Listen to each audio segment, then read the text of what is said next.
ఓం హరికి ఓం శ్రీ గురుభ్యో నమః.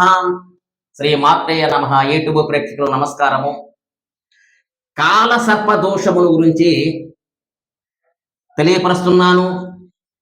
కాల సర్ప దోషం అనగా కన్యాలగ్నం. ఇది ఈ కన్యాలగ్నానికి సప్తమ స్థానములో రాహు ఉన్నాడు. పోయిన వీడియోలో కూడా ధనస్థానం మీద కాలసర్ప దోషం ఉంటే ఏమేమి ఫలితాన్ని ఇస్తున్నాడు, అలాగని చతుర్థ స్థానములో అంటే అది విద్యాస్థానములో రాహుగ్రహం అంటే చెడ్డ ఫలితాన్ని ఇస్తున్నాడా మంచి ఫలితాన్ని ఇస్తున్నాడా అనే దాన్ని తెలియపరిచాను.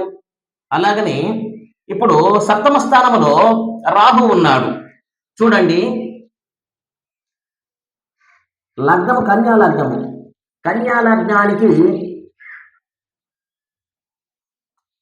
కన్యాలగ్నానికి సప్తమ స్థానములో రాహు ఉన్నాడు. లగ్నములో కేతుగ్రహం ఉన్నాడు.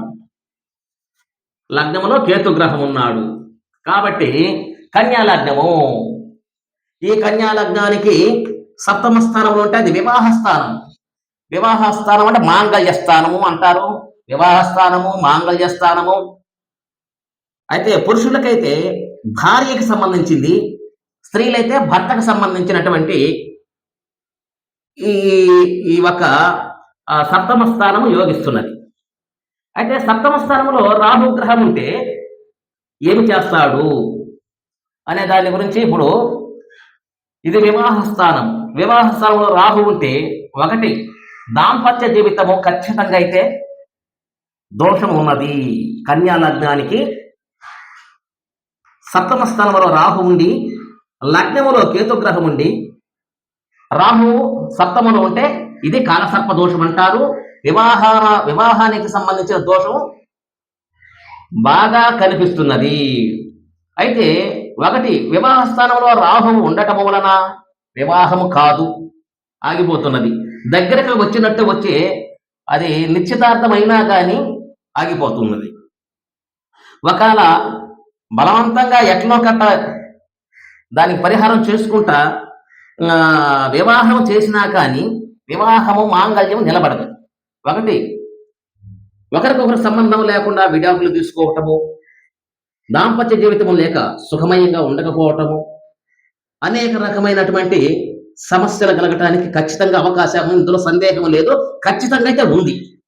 రాహు ప్రభావం వల్ల సుఖమైన జీవితం గడపటానికి అవకాశాలు లేవు. వీలున్నంత కాడికి సన్యాసి యోగముగా జీవిస్తాడు.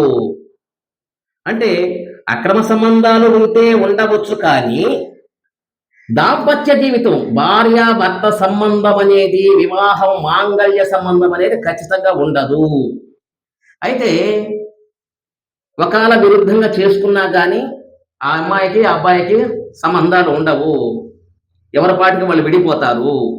లేని పక్షంలో దీనికి ఖచ్చితంగా వివాహం చేసుకొని దాంపత్య జీవితం సుఖమయంగా ఉండాలంటే ఏం చేయాలంటే దీనికి సర్పసూక్త పారాయణం అని ఉంటుంది.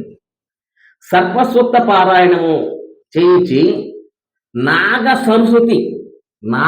సంస్కృతి చేయించి తర్వాత దీనికి తగినటువంటి రత్నాన్ని కూడా ఏ ఏలుగు పెట్టుకోవాలా, ఏ టైంలో పెట్టుకోవాలా, ఏ రత్నం ధరించాలా అనే దాని గురించి దీనికి అట్లా ధరించి పరిహారం చేసుకొని సర్పసూక్త పారాయణము కానీ చేసుకుంటే తప్పకుండా దాంపత్య జీవితము సుఖమయంగా గడవటానికి అవకాశం ఉన్నది.